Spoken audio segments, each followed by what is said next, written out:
Welcome back to Drafting the Past. It is January 2025, which means that this is the first episode of the fourth season of this podcast about the craft of writing history. I'm your host, Kate Carpenter, and I am glad to be back with you. I know the first month of this year has already been a lot, and I hope that these interviews can bring a little inspiration and encouragement to keep doing the work. Before I get to today's interview, I want to invite you to sign up for the show newsletter at draftingthepast.com. Who knows what's happening with social media this year, so if you'd like regular reminders about new episodes, along with other interesting morsels about writing and history, the newsletter is where it's at. Today, I am delighted to be joined by Dr. James Tejani. I'm so happy to be here. James is an associate professor of history at Cal Poly San Luis Obispo. His first book, A Machine to Move Ocean and Earth, The Making of the Port of Los Angeles and America, came out last year with Norton. It's a fascinating history that covers Western settlement, slavery, the Civil War, science and engineering, and much more. Our interview ranges from how Tejani came to think of himself as a writer to how developing tendinitis changed his writing practice. Enjoy my conversation with Dr. James Tejani. I think it's important to say, first of all, there's several parts to my trajectory, but I think the most important thing to say is that I didn't really think of myself as a writer until very recently. And in many ways, it's strange. You don't think of yourself as a writer, especially for someone who trains as an academic historian, until someone asks you to comment on the topic of writing. So I owe you gratitude for that. You know, one of the things I think that is distinct about me, perhaps, compared to other guests who've been on your show, is that I didn't grow up around writing. And I therefore did not think about writing or think of myself as a writer until very, very recently. For a long time, I didn't even think of myself as capable of being a writer until it somehow happened. And I think I became a writer through the verb of writing, through the act of writing. It was something I had to discover and very much did so as an adult in middle age.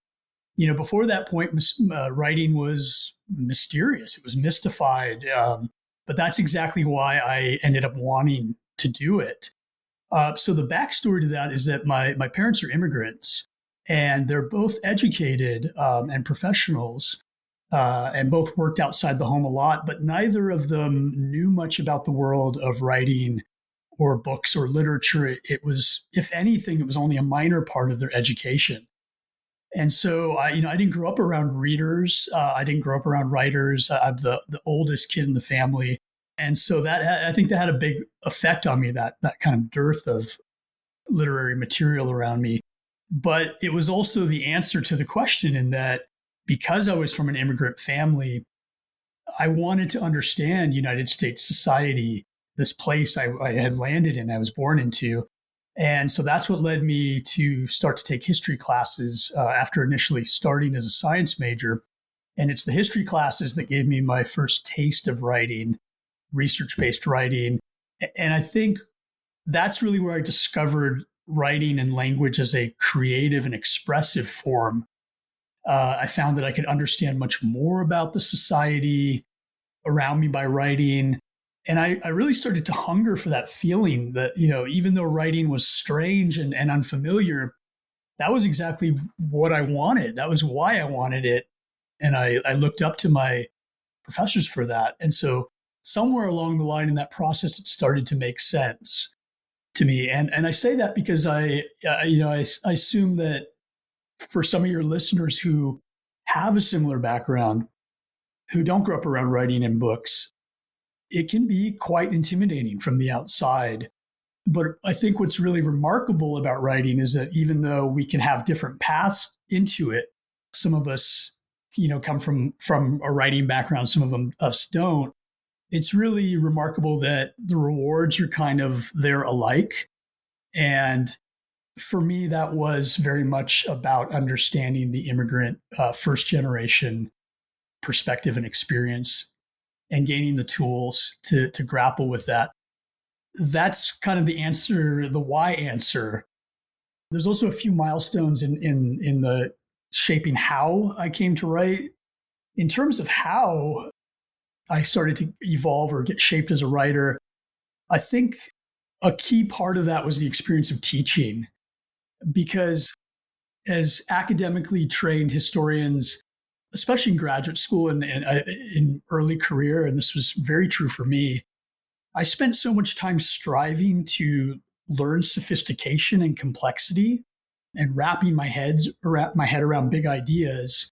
But it's really when you teach and when you teach your own students that you have to strive to be simple and clear, and even in explaining very complex things. And so my experience very much was learning to do just that. And that became a huge factor that changed me, I think improved me. And I didn't expect that. In addition to that, I think the last part of my evolution as a writer was learning to say and speak my writing. And most people do that, I think, in the process of editing. But what ended up happening for me was that as I was writing the manuscript, I started to get tendonitis in both of my hands from typing. And I had to eventually rely very heavily on voice to text software. And I didn't know what I was getting into, but I think that was very formative because it turned me away from long, complex sentences and excessive detail. And it really started to streamline things, having to actually hear it, not just in that I had written it and I was reading it back to myself, but I was actually hearing it in the process of creating a sentence. And so I think I became very convinced that the earlier you start to do that, the better. And dictation software it can be slow. It makes these mistakes that are really irritating, but the software is getting better. And so I think there's great potential there, especially for someone like me that, had that problem with overly complex formulations. Well, I am even more excited to talk to you now because this book is really beautifully written. And if I had been asked to guess ahead of time, I would have said that you'd been a writer from a very young age and had thought about craft since you were a child. So this is exciting. Glad I fooled you. Well, let's start out just kind of with the practical questions. So when and where do you like to write? That's an interesting question as well for me, because I think that for me, the where and when of writing, the routine of writing, that became very defined by my job situation. I think in unique ways that defines so much of how we can approach writing. Very few of us get to go about the routine of writing as like a full-time professional writer. So we need a day job. So, for someone who teaches classes, the teaching load can really determine the possibilities. And we don't get to choose an ideal situation, at least some of us, for writing.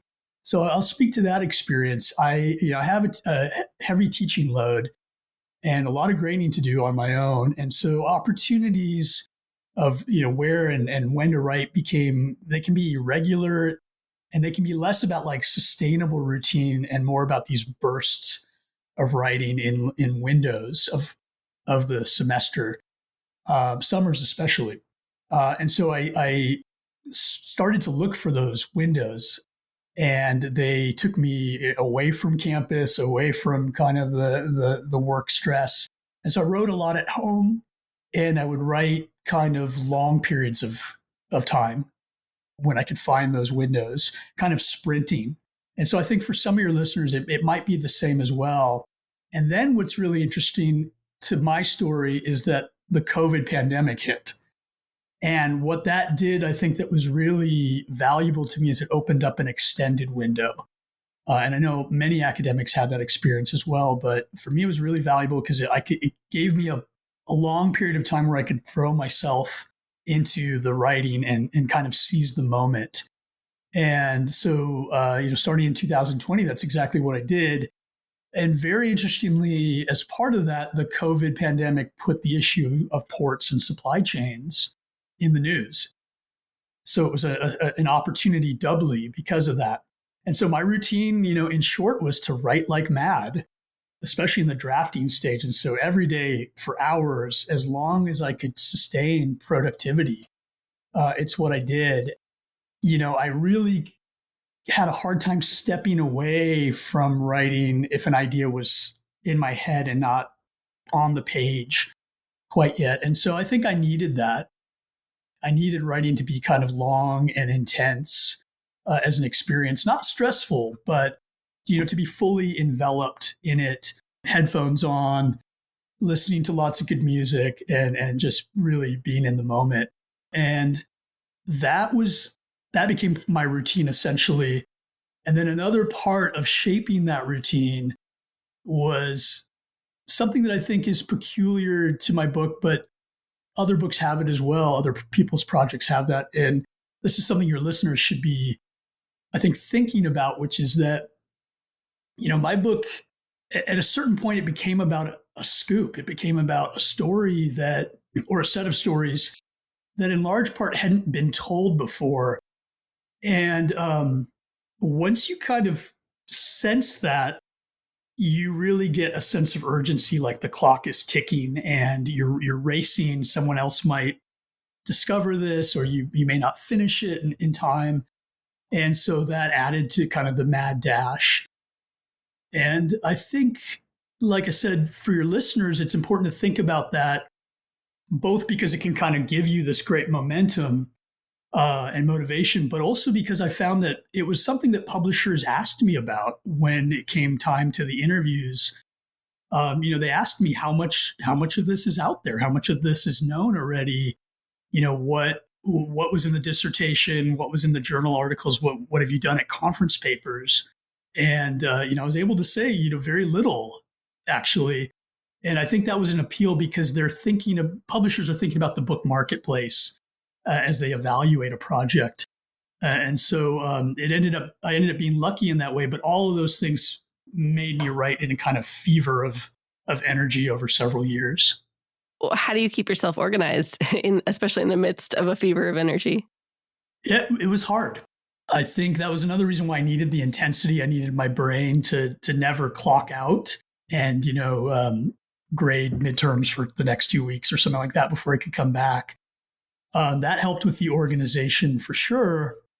But I was someone who struggled with how to organize. And especially I struggled with the technology of organizing sources that I think could be very useful. It just wasn't, I just couldn't figure it out, nor did I have the patience for technology. So,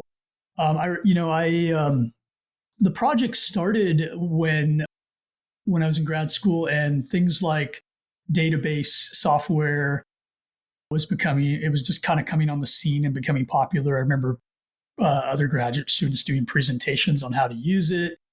I had a friend in graduate school who would actually buy books, tear pages out of the book, and then scan them so that he could word search them. Which I thought that just blew my mind that people were doing that and actually destroying books, to create books. It was a really strange thing. None of that really ended up working for me, and so I did use EndNote to keep track of sources, and I did find it helpful in note taking and kind of finding things quickly as I tried to remember where they were. But a mentor in graduate school, they recommended to me, I think she diagnosed the problems I was having. And she really impressed upon me this idea, this strategy for organization of taking notes on your notes. And then even taking notes on the notes of your notes as a kind of synthetic practice where you're kind of always building and putting things together to discover the connections of sources, like assembling pieces of a puzzle. And so ultimately that really became the way I organized things, was by doing it in Word documents, which, again, they have the benefit of being searchable now, I think, a lot more than when I started. So I did a lot of that, just kind of writing out thoughts. And then around 2018, the tendinitis came in and I couldn't do that anymore. And so I switched to pen, Sharpies, and yellow notepads. And I just tore through that, and I organized a lot of the sources from the book in that way, kind of an all analog approach, very kind of old school. And it was very helpful to me. There was something about the speed of it actually handwriting that I think was much more attuned to the speed that my brain worked. And that's how I did it. And so there's somewhere there's notepads in binders, everywhere that sort of built the book out and how I organize sources. Do you, as you take sort of notes on notes, do you feel like that's kind of starting the writing process as you're doing research, or where do you see kind of the transition from researching to writing? Yeah, I think that was the wisdom of what my mentor was suggesting to me, was really kind of getting your brain into a kind of writing mode versus just copying down what you're seeing in a source. And I think, for me, that was a big part of the challenge, because I was a student that really, I wasn't comfortable writing anything. I always felt like I didn't know the topic yet. I needed to read one more source. I needed to figure out one more piece of the picture. And that really became a constraint in my research process. And I'd procrastinate the writing. And the notes on notes really, I think, got me over that hurdle. And I've come to really believe that you can't, I certainly can't figure out a project until I start writing, because writing, it so quickly identifies the gaps in your story and your source base. It highlights unresolved questions. And so the notes on notes approach, I think, it gets you writing earlier, and the earlier the better, especially for someone like me who struggled and didn't have the confidence and the kind of lifelong experience of writing. I just can't sort out a project entirely in my head and then outline it perfectly in a way that's useful. So I ended up in a kind of back and forth process.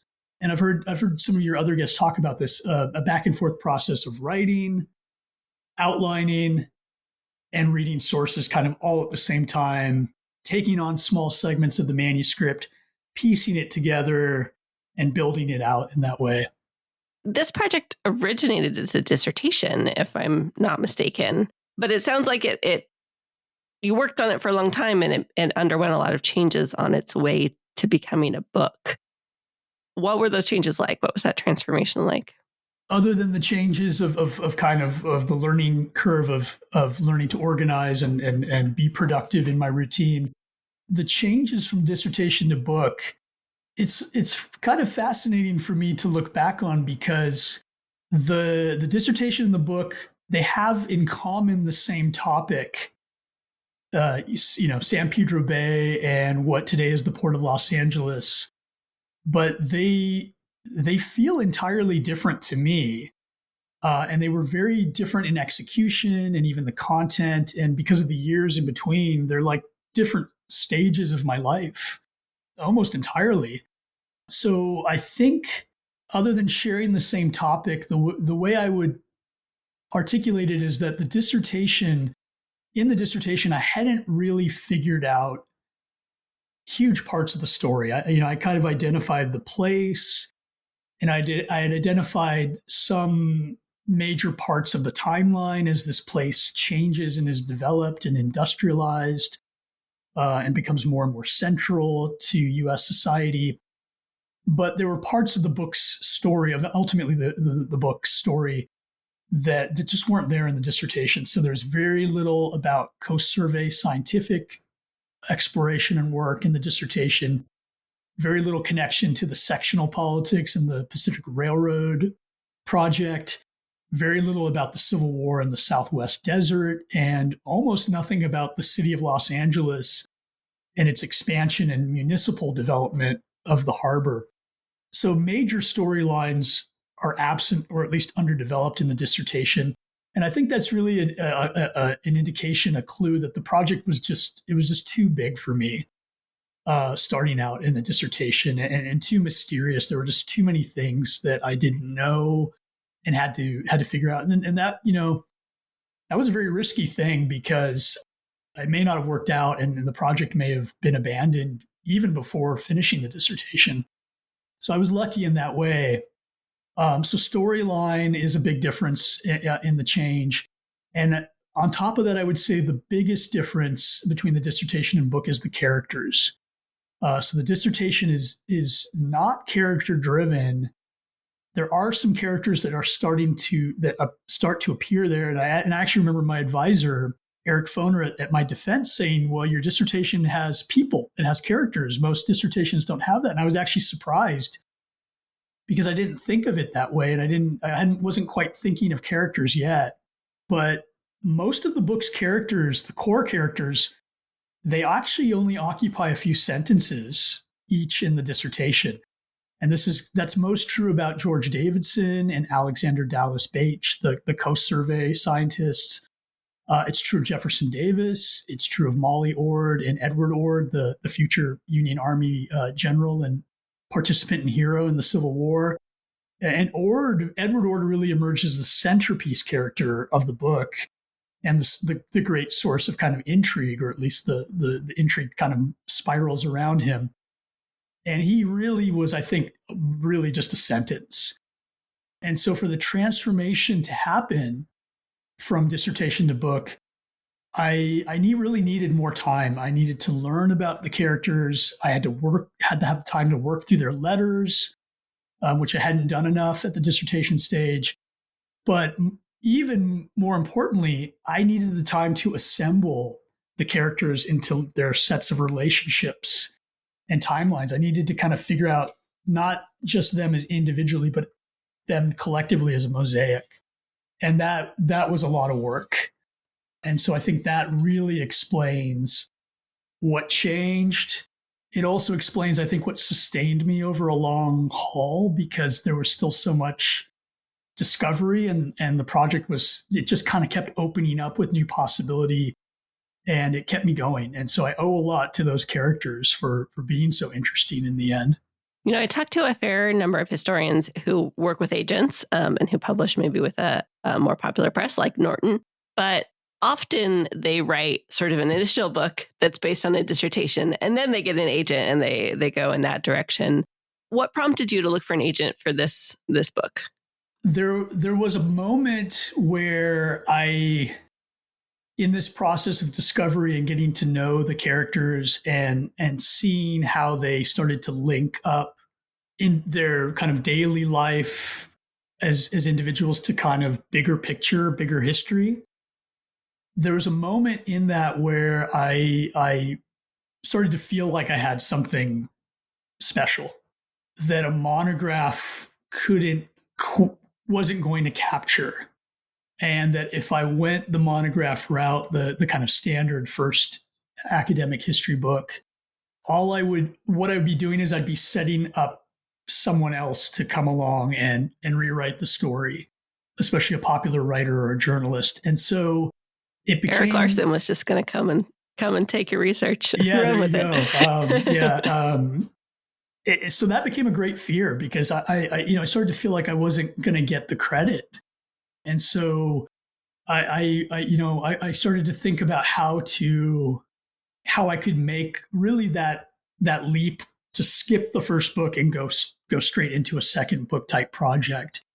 And especially as kind of an argument about US paradox in the world today started to take shape. And I was, really starting to feel like I had much to lose as a scholar if I didn't do this. And so I had to find an agent, and I had help of my advisor in doing that, in providing the introduction.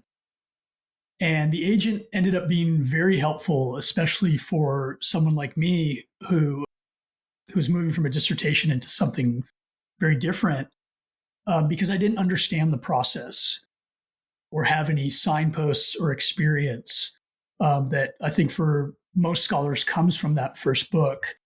And so I needed to work with someone who did, who could sponsor and advocate, but also guide me and push me. So that ended up being invaluable in ways that I think I don't even realize, having not gone through the first book experience.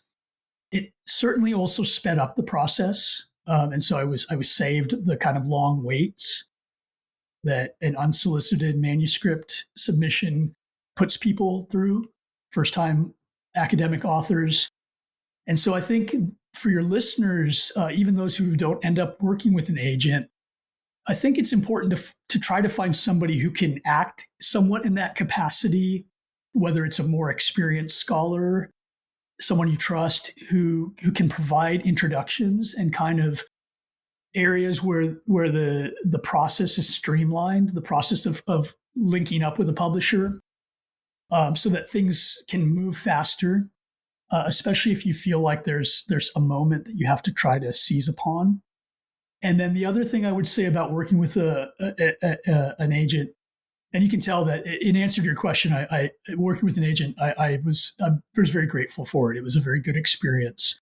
The other area where I think it was a great benefit was her advice on writing samples, because I was very focused, I think, as an academic might tend to be, or an inexperienced academic. I was very convinced that my best writing samples were from the middle of the book, when the story really picks up momentum and there's a lot happening. But my agent focused me on the fact that it's really the opener and the first chapter, because that's where readers are going to experience. That's how they're going to approach your book. And I hadn't thought about that enough. And, I think that is very important to publishers. That's why the agent had this insight. And so even for your listeners who don't go with an agent, considering the audience and the market and how they will interact with your book different than you is, I think that's essential. And I wouldn't have come to that on my own. I'm very grateful to my agent for that. To take a closer look at how the book came together, I asked James to read an excerpt. Here's Dr. James Tejani reading an excerpt called The Invaders from Part 1 of A Machine to Move Ocean and Earth, the Making of the Port of Los Angeles and America. They came by sea. Fur trappers, cavalry, and covered wagons provide the lasting images of U.S. westward expansion. But outsiders first came to California by way of the coast. It was the unexpected arrival of a supply ship that saved the 1769 Sacred Expedition from failure. The Franciscan missionary Junipero Serra pronounced it a miracle and proceeded to set up the first Spanish colony in Alta California. The Yankee vessel Lilaya Bird trespassed through San Diego and San Pedro Bays in 1803, 1 year before Lewis and Clark's Corps of Discovery started up the Missouri River. 43 years later, hundreds of U.S. troops landed ashore as Navy Commodore Robert Stockton declared that California was no longer Mexican territory. The soldiers displaced a smaller force led by John Fremont that had trekked across the continent. These Americans of 1846 were forerunners. The discovery of gold brought invaders by the hundreds of thousands. The earliest, during 1848 and 1849, arrived by ship. They took first sight of California from the vantage point of Pacific waters, not the other way around. This was true as well for George Davidson.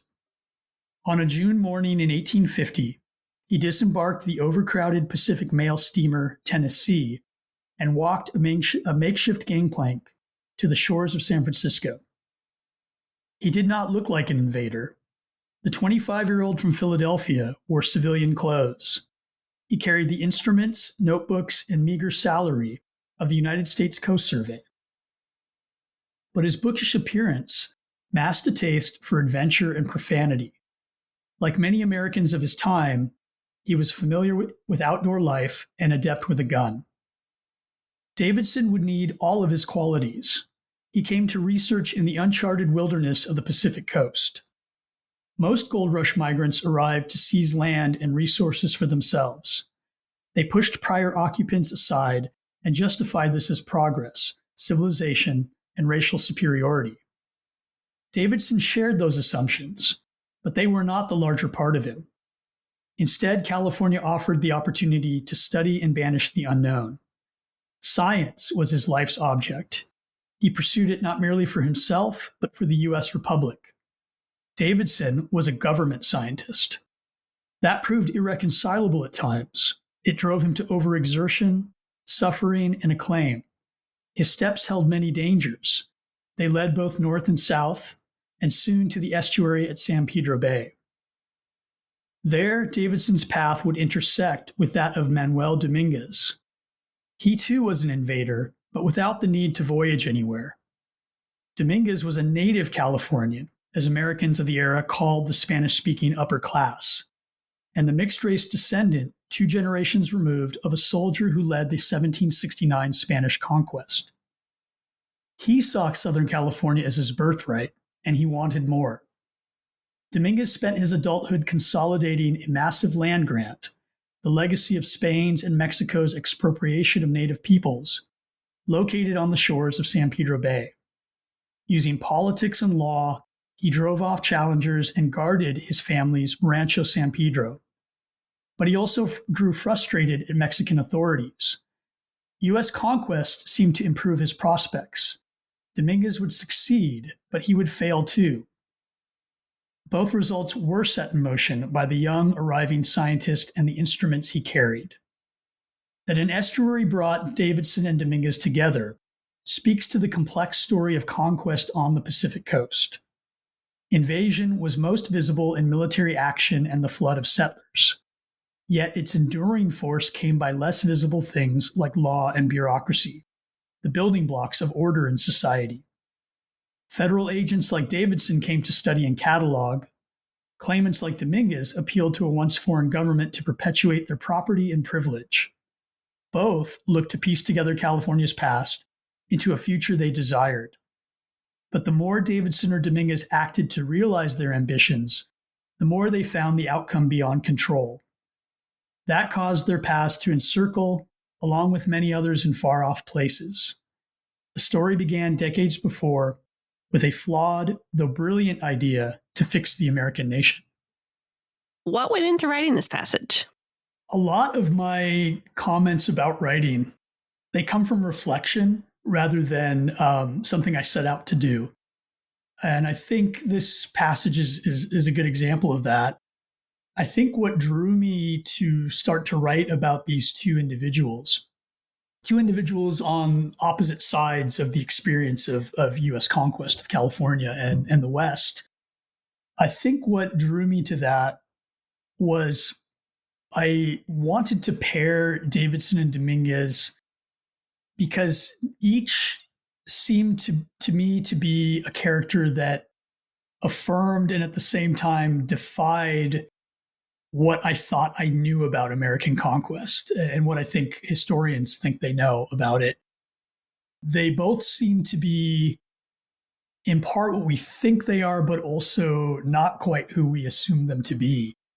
And so I was really drawn to their aspects of their biographies that surprised me and stunned me and bewildered me. So both what I found in common to both of them, to put them together, was that both seemed to be opportunists of a sort. They had something they wished to gain in the experience of U.S. conquest, U.S. imperialism, and they had outlooks that shaped those goals. And so there was an idea there that I was trying to get at behind them that they symbolized. And in terms of achieving their goals, both succeed and left a legacy that's going to end up shaping the estuary into the Port of Los Angeles. And at the same time, both are left frustrated and kind of cast aside by that legacy. So there was something tragic in them as much as them being triumphant characters. And so Davidson and Dominguez, they both became models for how I approached or how I ended up approaching the characters, at least the central characters. I think what I started to do, again, at first unconsciously, but then consciously, was I tried to take the main characters and strip them back to an essence, to an idea, and to use that to present a facet of the book's argument. So each of the main characters in my book's storyline, I think, represents an argument and an intervention in a historical question. So for Dominguez, it's about Hispanic colonialism in the Southwest and how we look back on it and think about it. For Davidson, it's about U.S. imperialism, connecting different geographies within that. And I think questions about the place of science and reason, both in conquest, but in democratic politics, even to today. With someone like Edward Ord, it's about land dispossession in the West, the conflict, U.S. conflict over slavery and the Civil War, and questions about how we remember the war and its participants. And so, what I think I struck upon and what I would point out to your listeners by reflection is to always be looking for potential characters who aren't just historical people who leave us sources, and sometimes very compelling, good sources, but who also start to function in the way that I think characters function in a work of fiction, where they start to become symbols of something larger, of ideas, of questions. And I think The Invaders is really a good example of me figuring out how to do that. And I'm sometimes blown away when I look back at it and I realize that I did that and that it happened. It's really a wonderful, gratifying feeling. I think this is fantastic advice. Because I can hear the protests of some historians in the back of my head already.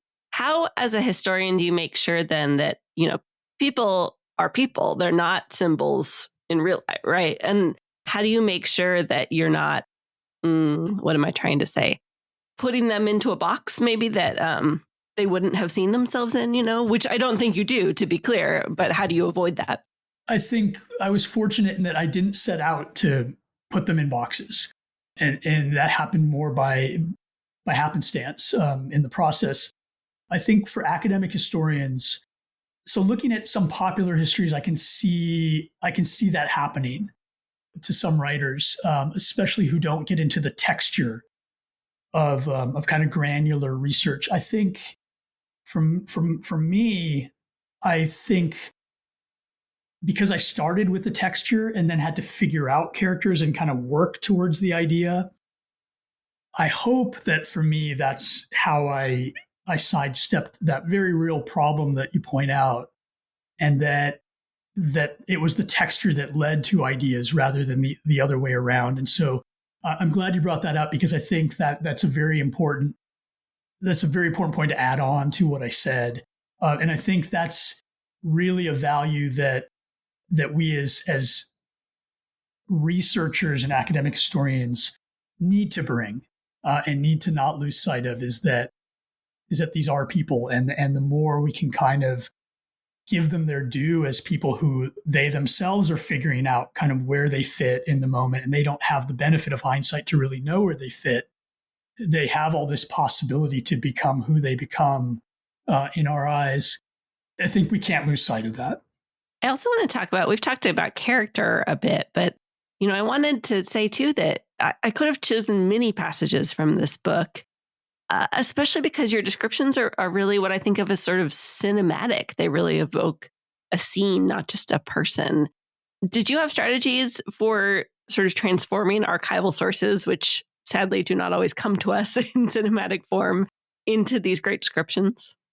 So this is, again, a case, I think, where I didn't set out with strategies, but I sort of found them along the way and grew and learned.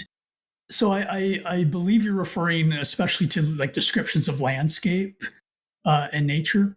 So I did have the benefit that some of my sources, both written and visual sources, I was fortunate that they came from survey reports and scientific reports where, say, by the Coast Survey or the Pacific Railroad explorations, where they themselves had to describe places for government officials and politicians, other scientists, and even general readers at the time who purchased these publications, who weren't actually going to travel there.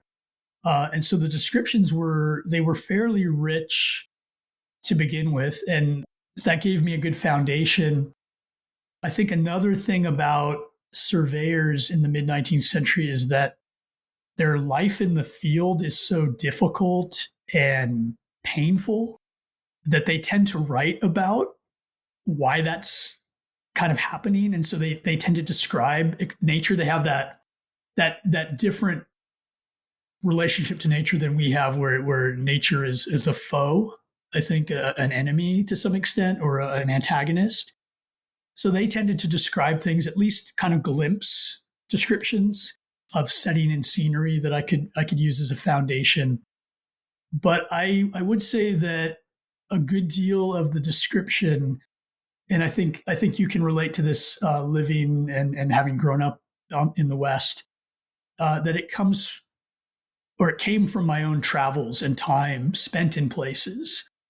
So coastal California, the South Sierra, and the San Joaquin Valley, the Olympic Peninsula, Colorado, Utah, and Montana, where some of my in-laws live nearby, and the deserts, the Mojave and the Sonoran deserts.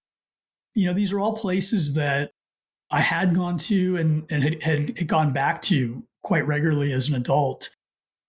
And so I think that became part of a strategy. And I think for your listeners, if they have places that they are writing about and that feature prominently in the story, there's really no substitute for being there and absorbing a place, feeling, how hard is the ground, and what does the air taste like, and how strong does the sun feel on your skin.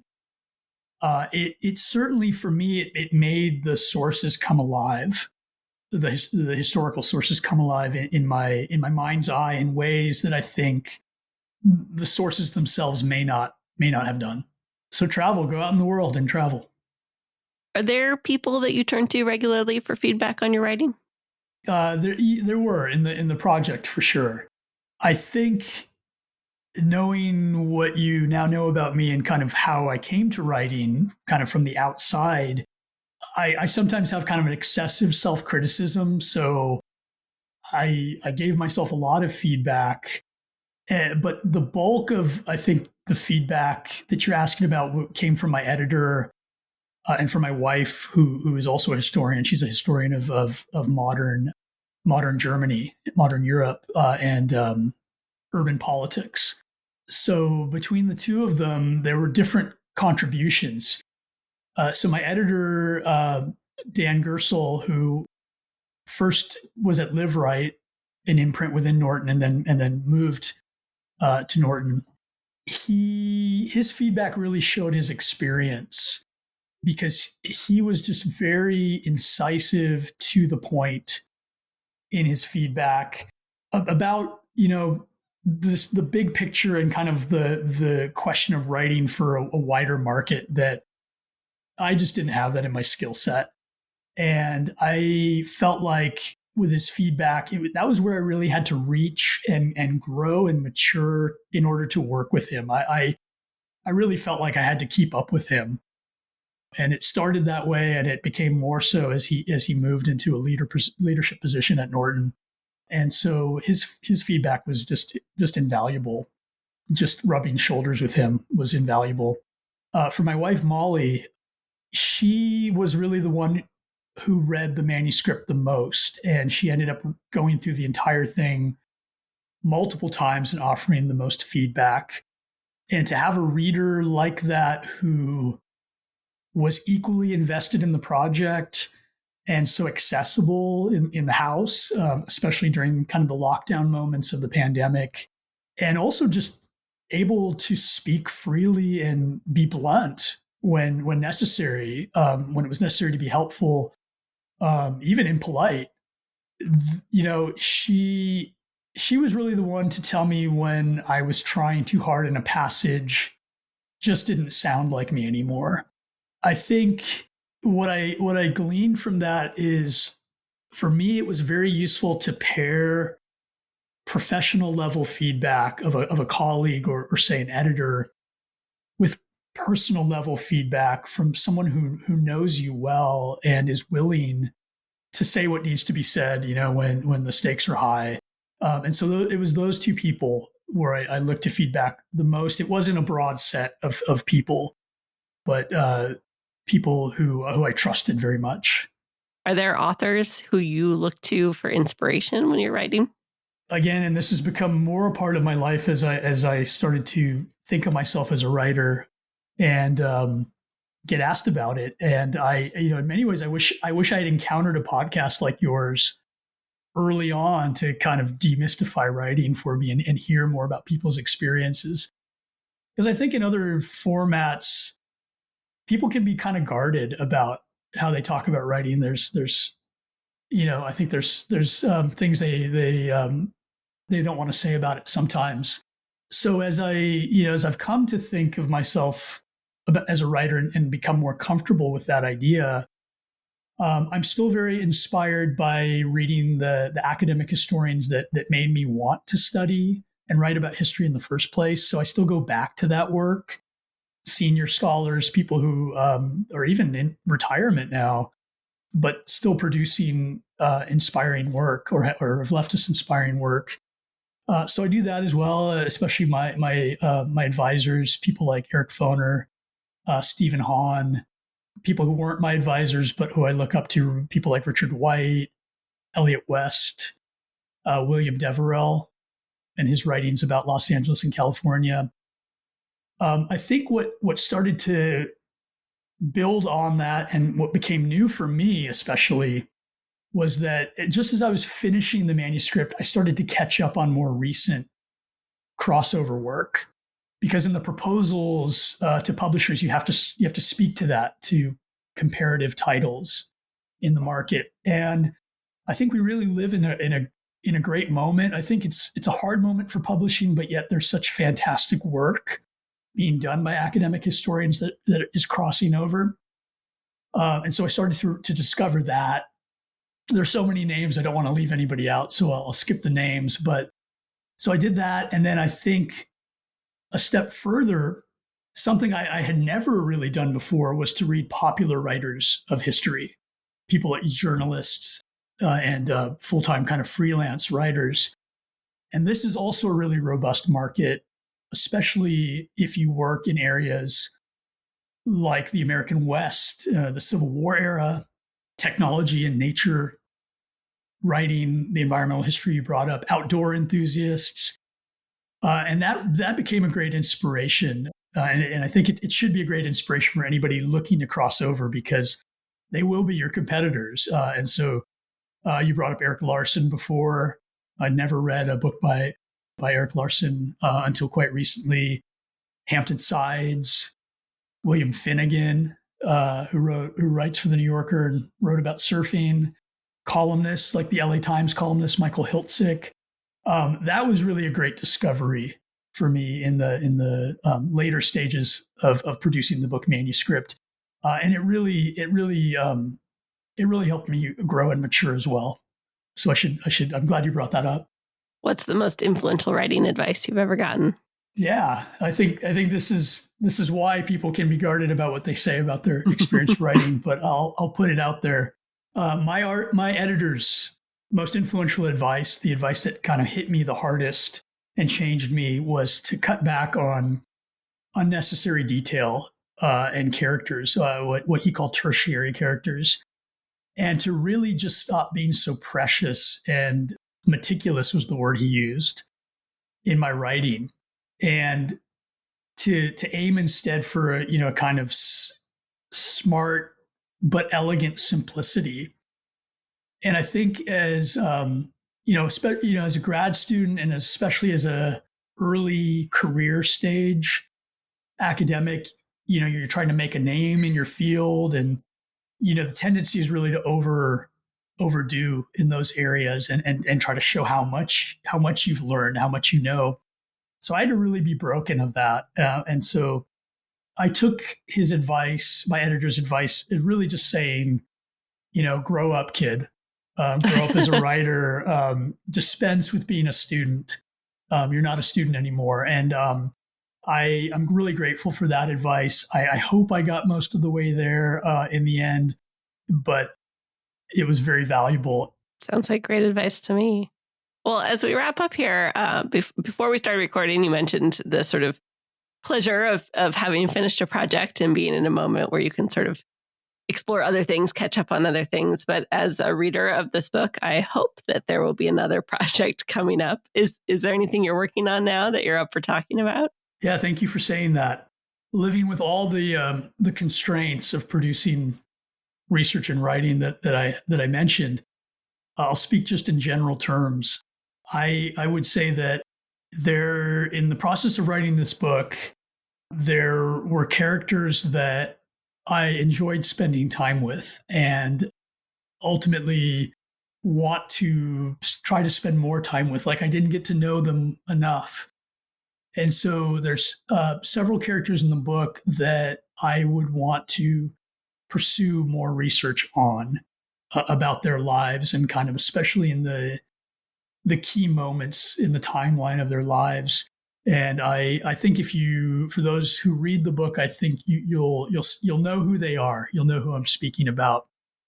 But I would like to get to know these people better, and I hope that I get the chance to do so. Fantastic. Well, I hope we get the chance to get to know them through you.